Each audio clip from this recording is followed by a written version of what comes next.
Maintenant que nous avons vu la définition d'une probabilité conditionnelle, eh bien on va avoir des formules liées à ces probabilités conditionnelles. Elles sont au nombre de 3, la formule des probabilités totales, la formule de Bayes, puis la formule des probabilités composées. Je démarre avec la formule des probabilités totales. Si je prends oméga TP un espace probabilisé, je voulais noter un espace probabilisé, et AN un système complet ou quasi complet d'événements, d'ailleurs un système complet étant un système quasi complet d'événements, alors quel que soit B dans l'attribut, la probabilité de B, c'est la somme pour N dans I des probabilités de AN inter B, qui vaut la somme des probabilités de AN fois la probabilité de B sachant AN, sur les N dans I telles que la probabilité de AN soit strictement positif. Alors cette notation-là, on aurait aussi pu dire que c'était la somme pour N dans grand I des P de AN fois P de B sachant AN, avec la condition que si la probabilité de AN est nulle, j'ai 0 fois quelque chose qui n'a pas de sens, et 0 fois quelque chose qui n'a pas de sens, si je prends la convention que ça fait 0, la formule serait même vraie avec la somme pour N dans grand I. Alors la démonstration n'est pas très compliquée. Je sais que les AN forment un système quasi complet d'événements, donc oméga, c'est l'union des AN, union, le complémentaire de l'union des AN. Mais cet événement-là est de probabilité nulle, puisque là j'ai un système quasi complet. Donc j'ai que P de B, là l'union est disjointe, c'est la probabilité de B inter l'union des AN, plus la probabilité de B inter le complémentaire de l'union des AN. Mais le deuxième terme est nul, puisque cette intersection-là est incluse dans l'union des AN, le tout bar, et que cet événement-là est de probabilité nulle, donc la probabilité de cette intersection est inférieure ou égale à cette probabilité qui est nulle, et elle est aussi positive, parce que toute probabilité est positive. Donc P de B, c'est la probabilité de B inter l'union des AN. Mais par distributivité de l'intersection par rapport à l'union, ça fait la probabilité de l'union des B inter AN. Mais comme les AN sont des événements 2 à 2 incompatibles, les B inter AN sont 2 à 2 incompatibles. Et la probabilité d'une union d'événements 2 à 2 incompatibles, c'est la somme, alors j'ai mis un I, c'est un N, c'est la somme pour N dans I des probabilités de B inter à N, puisque l'union est disjointe.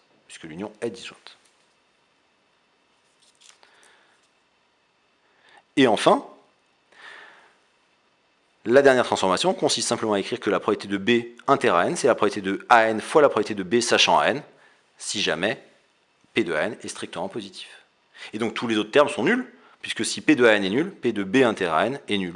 Donc encore une fois, si vous écrivez que ça, c'est P de AN fois P de B sachant AN, si P de AN est nul, ça vaut 0 fois quelque chose qui n'a potentiellement pas de sens, mais si vous prenez la convention que c'est nul, ça reste vrai. Alors un exemple qui va nous servir de fil rouge pour l'emploi de toutes les formules liées aux probabilités. Je vais considérer une urne avec initialement 10 boules vertes, 5 boules rouges et 5 boules bleues. Et j'y effectue 2 tirages successifs sans remise. Et j'appelle pour tout i entre 1 et 2, VI respectivement RI et BI, on tire une boule verte respectivement rouge et bleu lors du ième tirage.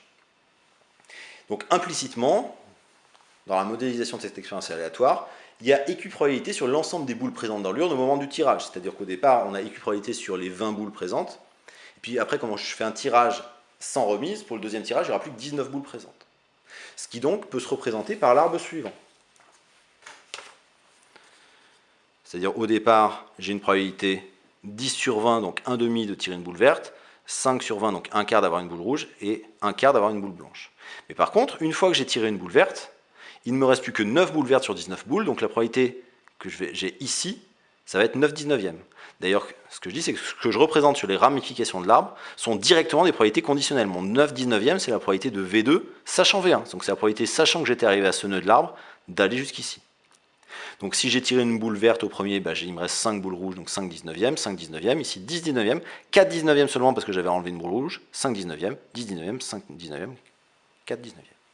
Et si je me demande maintenant quelle est la probabilité de V2, c'est-à-dire la probabilité d'avoir une boule verte au deuxième tirage, sans rien savoir du premier. Comme mon expérience dépend de ce qui s'est passé au premier, l'idée va être de se dire, je ne connais pas la probabilité de tirer une boule verte au deuxième parce que je ne connais pas la composition de l'urne lors du deuxième tirage. Mais si je savais la couleur de la boule tirée au premier tirage, je pourrais déterminer la probabilité de V2. Donc ça veut dire que je connais la probabilité de V2 sachant V1, je connais la probabilité de V2 sachant R1, et je connais la probabilité de V2 sachant B1. Or, V1, R1, B1 est un système complet d'événements, puisque au premier tirage, j'ai soit une verte, soit une rouge, soit une bleue, et je suis dans un et un seul de ces trois événements. Et donc, par la formule des probabilités totales, la probabilité de V2, c'est P de V1 inter V2 plus P de R1 inter V2 plus P de B1 inter V2.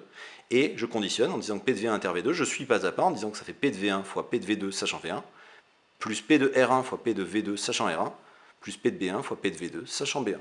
et je calcule et j'obtiens 1/2.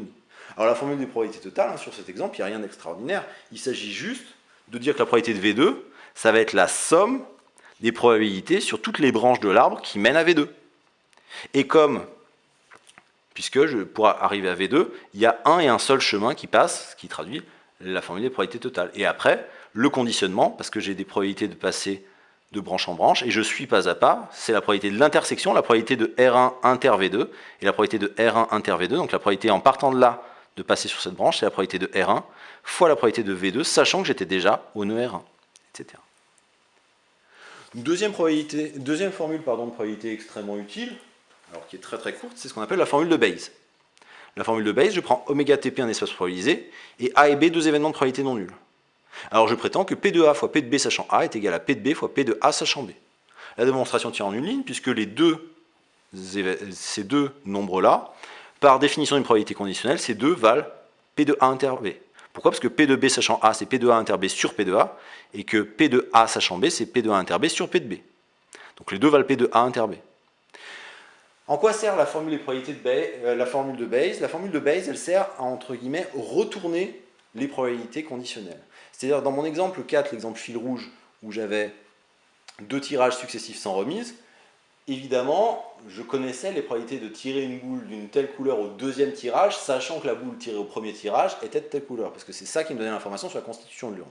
Et bien là, grâce à la formule de Bayes, si je cherche à retourner les probabilités conditionnelles, c'est-à-dire si je sais que j'ai tiré une boule verte au deuxième, et que je m'interroge sur est-ce que j'avais une boule verte au premier. Donc je m'interroge sur P de V1, sachant V2. Là, pour la probabilité de V1, sachant V2, je vais écrire que c'est la probabilité de V1 inter V2 sur P de V2, et au numérateur, la probabilité de V1 inter V2, je vais la conditionner dans l'autre sens en disant que c'était P de V1 fois P de V2 sachant V1 sur P de V2. Alors la probabilité de V2, souvent dans la formule de Bayes, j'écris donc la définition d'une probabilité conditionnelle. Au numérateur, j'ai une probabilité d'intersection que je conditionne dans l'autre sens. Et au dénominateur, souvent, j'ai besoin de la formule des probabilités totales pour calculer mon dénominateur, celui-là qui avait été calculé précédemment grâce à la formule des probabilités totales où j'avais trouvé 1/2, me semble. Donc ça fait 9/19. Et donc la formule de Bayes sert à retourner des probabilités conditionnelles.